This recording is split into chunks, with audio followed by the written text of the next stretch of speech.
Those 2 goals late on, because he made so many great interventions, 8 or 9 I think I counted going through the report on the match events. He can hold his head up high. I thought we worked really hard, there's no doubting the work ethic. Didn't get that bit of luck to get back in the game with some of those set pieces going into the box. So a great effort, but not enough quality, and Leicester worthy winners. 9 saves. 9 saves. Leno, wow. And let's face it, about 4 or 5 of those were very, very good. We're going to hand you back very shortly indeed. Final few emails for those who have just popped one in the box. Sid says, unless results go away, we're not going to finish top 4. Time to focus on the 3, we hope, remaining Europa League games to make sure we have the best team fit to play, and it's our only chance of Champions League. And John said, good commentary, very disappointing. One solution, buy £75 million centre-back and throw cash at the problem. Will we do it? No. Will we buy bargain basement again? And yet our season tickets are amongst the priciest in the land. Johnny's not happy about the situation on and off the pitch by the sounds of things. Well, it's been more than reality check, I think, today, Chris. It's been really disappointing, hasn't it? We've got to say that. Yeah, I mean, we travelled here today together in the car, and we didn't really fancy Arsenal very much. You never know what you're going to get. Are you going to get the Wembley performance that we saw against Spurs? Are you going to get the professional performance we saw against Napoli, or will it be one of those listless displays? Sadly, it's one of the latter, and it's no more points again. As we hand you back to the Arsenal Nation live gang, and Antoine, Tinsley and Nigel, final score here, Leicester 3, Arsenal 0. Thank you, Dan. Tough game to be commentating, and also a tough game to watch.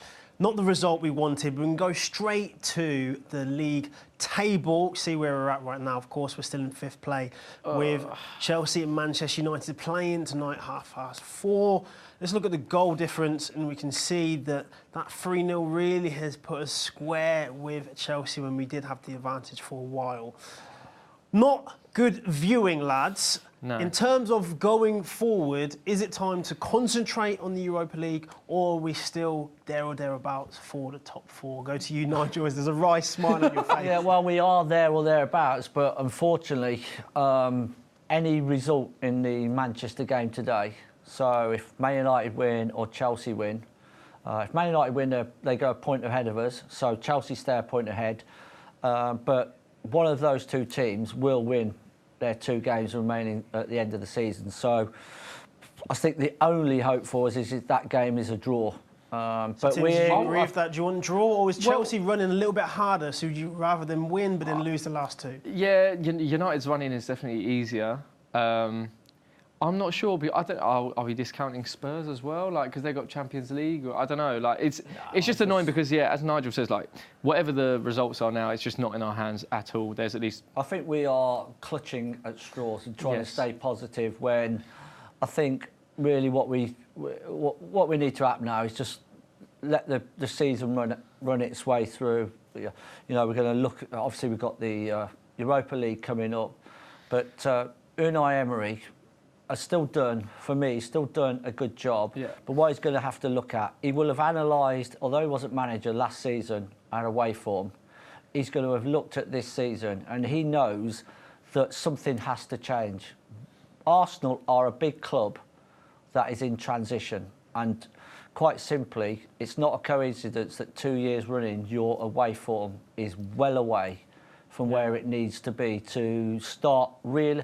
We shouldn't be saying, if Chelsea don't win and Man United only get a draw here, we might sneak into Champions League. We've got to be up there, week in, week out, putting in some strong plays. We're just going to throw to some tweets, and I love your analysis on that as well. So this is talking about the first half. Only 2 Arsenal players completed 10 passes in the first half. Mickey and Lucas Torreira can't get any control of the game. So, Timsy, what do you think about that? Yeah, I mean, we play a bit that half with 10 men as well, so sort of can't really take that too much into consideration. But equally, like, we weren't, you know, we didn't play awful, but we just knew that they were going to control the ball.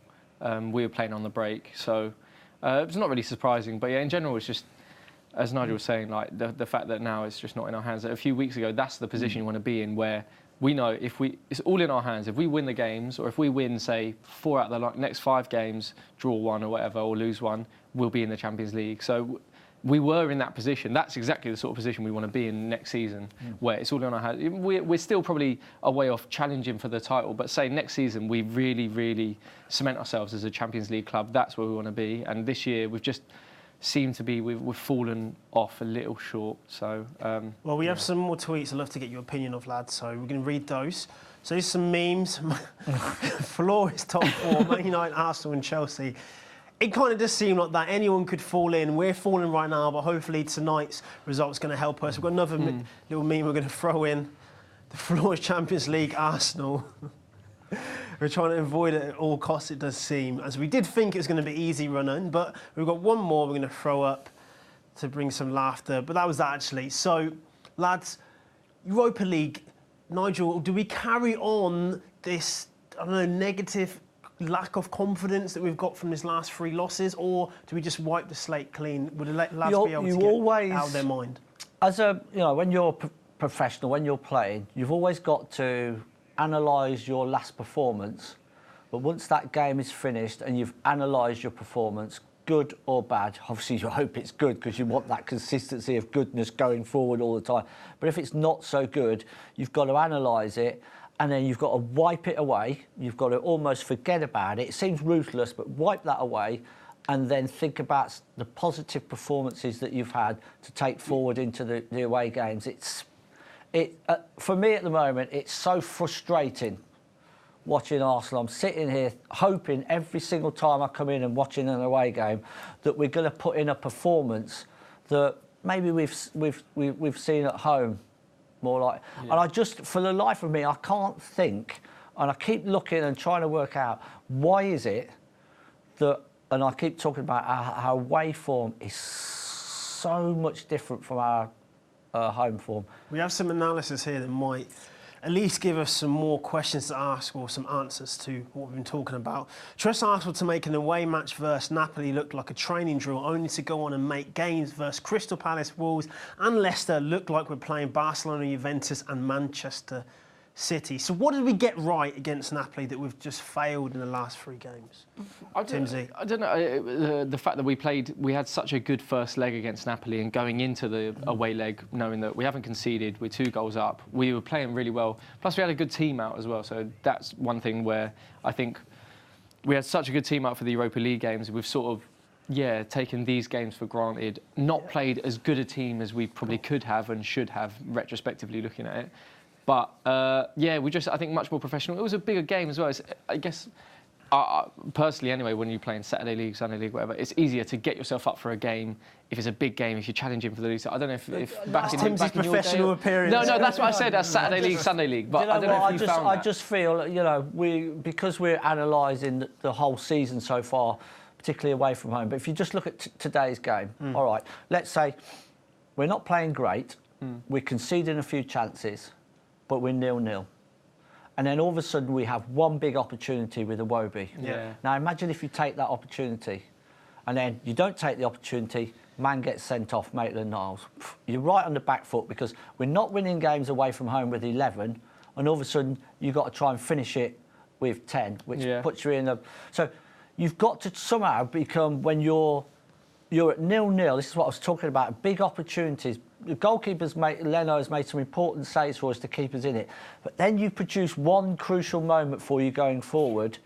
You've got to take that opportunity. Then all of a sudden, you're in a different mindset completely. Tim, you're on the forward foot. No, it is. It must be. I think it's partly. I guess it's like mentality. Like we do just. It seems as soon as we kind of concede, or even if we get a man sent off, or whatever, away from home, we're so negative, and we just it's so easy for us to just give up and just like, oh, you know what, like our away form is horrible. We're not going to do anything. I don't think we've got any.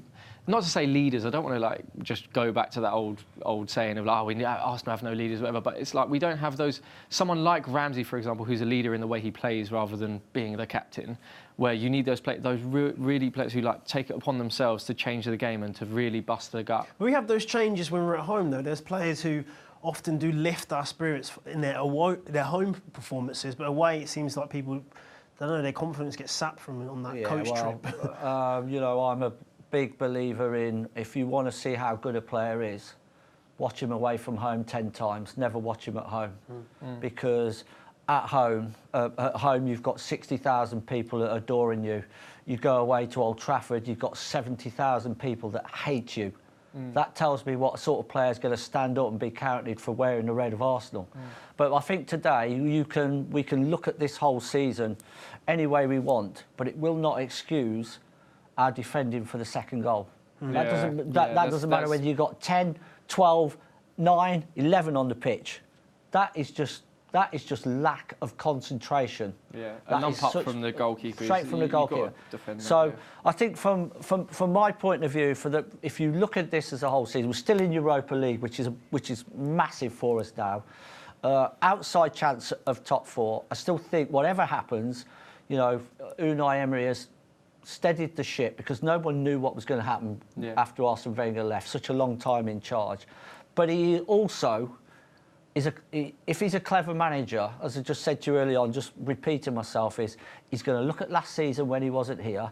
He's now going to look at this season and think, I'm in charge now. Nothing's changed. What do I need to do? And I agree with one of the tweets we had earlier. This could take probably 4 transfer windows to see where we really are. He did say that himself. It's going to take four or so transfer windows. We do have a last nice tweet to end on a little bit more of a positive note, a little bit funny. So Arsenal at home versus Arsenal away. So if you're an Avengers fan, you know what's going on there. So there is some. It was 2 Thanos masks been put on, and also the actual Thanos from the film. So if you're an Arsenal fan and you want some Arsenal good news, the women are winning 4-0, which means they're going to basically be winning the title. So we want to give them a big congratulations. The game's not over yet, so hopefully 4 goals aren't going to pour in from nowhere. But most likely they're going to be a good story for you to be following. Make sure you go and like them. And also, I just heard it's one person in the studio's birthday. So a big happy birthday to Tim Z. Thank you. Thank you for coming that on. Thanks, Arsenal, for a birthday present. That's why he's smiling. Just because he tweets about why he's That's the only reason. Smiling. I'm getting older. I'm getting closer to this never being a problem. Just me fading away. I'm joking. I'm not sure where I am then. Before Tim Z fades away, and so does our audience, lads, give me one word to sum up today. Oh, God. Frustration. Frustration. Disappointing. Frustration, disappointing, but happy birthday to Tim Z. Leno played really well. We want a positive. We've got a game on Thursday, which means we've still got a chance to get that Champions League football. Keep supporting, keep following. Thanks for watching. Come on, Arsenal. Hopefully, the good times will return.